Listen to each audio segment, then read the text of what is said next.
A sixth grade teacher asked her class the other day how many of them were Trump fans.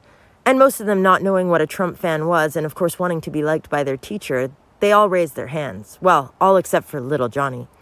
The teacher looks over at little Johnny and says, "Johnny, why are you being different again?" And he says, "Well, because I'm not a Trump fan." And she says, "Well, why are you not a Trump fan?" And he says, "Because I'm a Democrat." She says, "Really, why are you a Democrat?" He says, "Well, my mom's a Democrat and my dad's a Democrat, so I'm a Democrat." She says, "Oh, really? Well, what if your mom was a moron and your dad was an idiot? What would that make you?" Johnny smiles and says, "A Trump fan." Story time. I babysat a lot of kids in my neighborhood, and there was this one night that I was babysitting a 2-year-old. It was around 10 o'clock at night, so the kid was sleeping, and I was just sitting in the living room. In the living room, there was a big TV, a couch, and then behind me, it was a wall with a giant window. So it was really late at night, I had nothing to do, so I was Snapchatting my friends. If you Snapchat anybody, I'm sure you know that sometimes you Snapchat really fast. You don't even know or look at what you're sending. I was mass snapping all my friends, and then one of them replied 10 minutes later. And he said, "Who's that guy behind you?" And I turned around and no one was there, so I'm like, he's playing a joke on me. But then I get another Snapchat from this friend I had, and she lives all the way across the country. They don't know each other. And she said, "I think there's someone outside."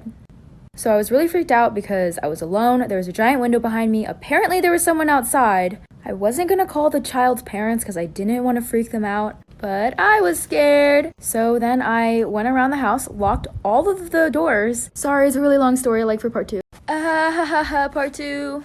So yeah, there was a guy outside the window. So yes, I did lock all the doors and everything. I made sure everything was secure. I closed the blinds. So for the rest of the night, nothing else really happened other than this really weird thump. It was like someone was knocking on a window. Allow me to demonstrate. I ignored it because I was in denial that this was happening. The rest of the night was normal. The parents came home. I drove really fast home. And then the next morning I wake up. And apparently, an old man with Alzheimer's had escaped from his little home. I did not know this because it was dark outside, and even if I did see him outside the window, I wouldn't have known this. But he was naked. Naked. So it wasn't like a mass murderer outside the window, but it was a naked man with Alzheimer's looking at me through a window. It's not every teenage girl's dream, but it's really weird just knowing that a naked old man was staring at me through a window. Story time on the time I had to go pick up my sister who went to Manhattan an hour away and didn't tell my parents. So basically, my sister asked my parents if she could go to her friend's house, which was 5 minutes away. So they came and they picked her up and took her to their house. Fast forward 2 hours later, my parents tell me to pick her up and bring her back home. So I text her and I'm like, "Where are you at? I'm going to come pick you up in 5 minutes. This girl texts me and is like, "Mash, I'm not there. I'm in the city. I'm an hour away. Oh my God." And I'm like, "You stupid bitch." So I had to drive to the city, which was an hour away, and I had to drive back. And my parents told me to also get my Starbucks drink, so I had to go there on top of that. So we were freaking out in the car because my mom has a tracker on her phone and she turned it off and she called my brother, so we thought she knew. But then when we got home, she didn't know. Hey, I can't be the only one. Who else knows people that have killed other people? Finally, something that I can actually relate to. So my grandma killed her mom, so she killed my great-grandma. It's kind of a crazy story, but back in the 90s, my grandma was over at her house giving her a bath. She was elderly, so my grandma was kind of in charge of taking care of her. During the bath, my grandma brought up the past about how she was abused as a child by one of her stepdads, and her mom then basically admitted to knowing about the abuse but blamed her for it instead of the stepdad, which sent my grandma into a rage.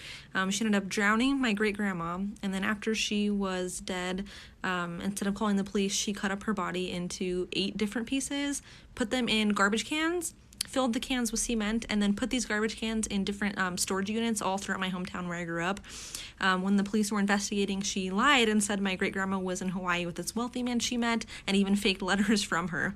It's pretty crazy. Story time of how I found out that my mom was actually my older sister. My older sister never really liked me as a child. We were never close. I never knew why, but I was guessing it was because of the 10-year age gap. But I'm pretty sure she hated me because she couldn't even look me in the eye. I cannot make this up. She would not look me in the eye. But she never really talked to my parents either. She kind of just kept to herself all the time. Sometimes I have vivid memories of when we were younger and she would always be arguing with my parents about something, and I always thought it had something to do with me. Well, I was right. It had everything to do with me because eventually my sister turned 18 and she moved out. For 2 years, I didn't talk to her at all. I honestly don't even think I had her number saved. and I'm pretty sure that she didn't have mine. Well, 2 years later, and I was 10 at the time, she reached out to me via social media. I'm not sure how she found my Instagram name, but it was just my name, so she probably just typed that in and found me. She DM'd me and told me that she wanted to talk about something very important and that she would like to talk over the phone. So we exchanged numbers and we called that same night. And she told me that when she was younger, my dad had taken advantage of her and gotten her pregnant and had me.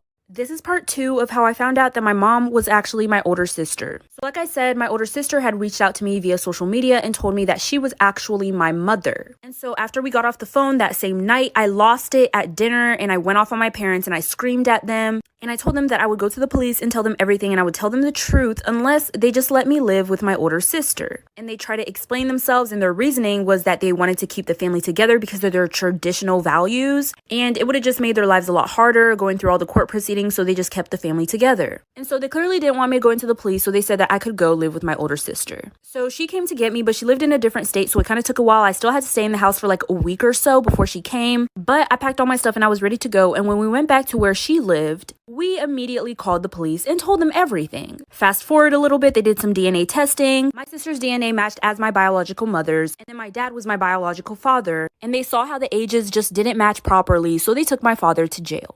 This is gonna be a story time while I take my makeup off about how I was the crazy ex. So my boyfriend at the time, we were on and off, and he kicked me out and told me to pack my stuff, and I had to be out that night. I definitely packed my stuff for sure, packed my stuff and moved it to a different closet in his house that he never opens. So I started sleeping in his car, but he kept finding me there every morning when he had to go to work. So I decided that I was going to continue sleeping in his car and I was going to wake up a little earlier before he had to go to work. And I knocked on his door and I told him that I needed to get some stuff that I forgot. I decided that I was going to take my sweet time up until the time he had to go to work so I could have the house all to myself. I slept in that house for multiple days without this man knowing. Is he ever going to find out? I don't know. Listen, Linda, I honestly did what I had to do and I do it again. Well, one day I remember him coming home and I kept hearing a girl's voice. This time when he came home, it was kind of unexpected, so I had to run under his bed. I kept hearing this girl's voice all the way from downstairs until he came upstairs. And so once he sat down on the bed, I jumped out from out that mother and I jumped on his ass. But I didn't see no girl. Apparently he was just on the phone. He dragged me out the house, told me I was crazy, said he was gonna call the cops if he saw me there again. But all is good. This was like 5 years ago. Me and this man are married now. He is now my baby daddy. And we got 3 kids. Story time about the craziest thing I saw while working at a mental health facility. I work in a mental health facility as a psychiatric technician. My job is to help people with mental health distress by providing emotional support, helping develop positive coping skills, and provide medical attention. Some of the individuals that I treat have severe mental illness, which can lead to violence. One day I was assigned to a patient that I'll never forget. He was on a 24-hour observation because he was self-harming and deemed high risk. He had tried to harm others earlier in the day, so he was locked into a padded room with only a bed, a bathroom, and a tear-proof blanket. I was assigned to watch him for the day from outside of the room to ensure that he wouldn't harm himself until he could be seen by a doctor. He was talking about things that made absolutely no sense, running around in circles inside of the room and asking me if I was Jesus. He would start screaming at the top of his lungs about random things, curse at me 1 minute then apologize the next, and kept spitting on the window just to wipe it off a few seconds later. I attempted to calm him down, but he was on a rampage. At one point, he turned his back to me and appeared to be rubbing his eye for some time. However, when he turned around, I almost passed out. He had ripped his eyeball completely out of the socket and began tossing it up and down in the air while calmly singing to himself. The situation only got worse from here. My cousin in high school recently turned 18. She doesn't have a car and during her birthday weekend thought her parents were going to buy her one. When they didn't, she was pretty upset. I should note that I'm not very close with my cousin or the rest of my extended family for that matter.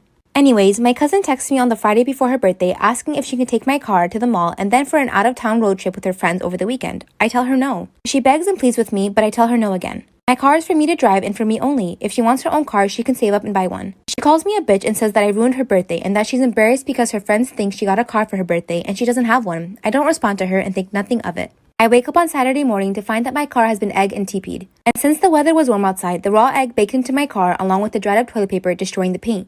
I check my security cameras and I find my cousin and a bunch of her stupid friends vandalizing my car. I obviously press charges and my cousin is in legal trouble. Her and her parents are pissed off at me for pressing charges, saying she's just a kid and she's going through a phase. Saying things like I'm almost 30 and I don't remember what it was like at that age. Do you think I took it too far by pressing charges on her? My fiancé and I are getting married in a few months and our wedding is on a Saturday. It's 3 days after his niece's 6th birthday. He has 2 nieces while I have 1. When we booked the date, we were aware that it was close to her birthday, but we figured because it was not on her actual day, it would be fine. His sister has recently asked if we could make our wedding a little bit more special for her daughter. She asked if she could pick out the dresses, for her to wear a tiara while the other 2 have simple headbands, and invite 1 school friend and 30 minutes to an hour of her music playing. She also wanted people to sing happy birthday to her. We said no to this. We want the flower girl dresses to all look the same and to go with the color scheme. Plus, we know that if the other girls see her wear a tiara, then they will also want one. We don't want some kid at our wedding who is not with their own parents. As for the music, it would be annoying, but all guests are welcome to request songs to the DJ. And I told her we can sing happy birthday after we cut our cake and we can bring her out a little cupcake. My sister-in-law is unhappy about this because our wedding means her daughter will not get a birthday party that year. And she thinks waiting until the weekend after is too long and it will upset her daughter. My partner is starting to cave, but I don't want to budge. He feels bad in the situation, but I don't. Am I wrong for not having a birthday party at my wedding? I asked my plastic surgeon to make my butt look bigger like Kylie's. Disclaimer, this is not my story time. It was sent to me on Instagram. By the way, at this point, I'd already had a full facelift and lots of body work done by the time I was 18. My plastic surgeon told me he wouldn't give me another round of butt filler. I was really upset. Then my parents asked me to come over. When I got to their house, they told me the plastic surgeon had called their house and told them that I was looking for more surgery. My parents were beginning to worry, but I assured them that everything was okay. I was not addicted to plastic surgery or anything like that. I just knew how competitive the modeling industry was. Instead, I decided to get filler in my face. I got my nose and my cheeks done. And that's when I started getting hired by more makeup companies. After a year, my Instagram following went from 100,000 to 1 million. I've modeled for over 50 brands and I'm currently planning my own brand. My Instagram followers are constantly accusing me of getting plastic surgery, but I've never admitted to anything. I'll come back to the comments and see if anybody guessed who I am. I know people hate Instagram models because they never admit to it, but I will never admit to my plastic surgery. I mean, I'll probably have plastic surgery again. Have you guessed who I am?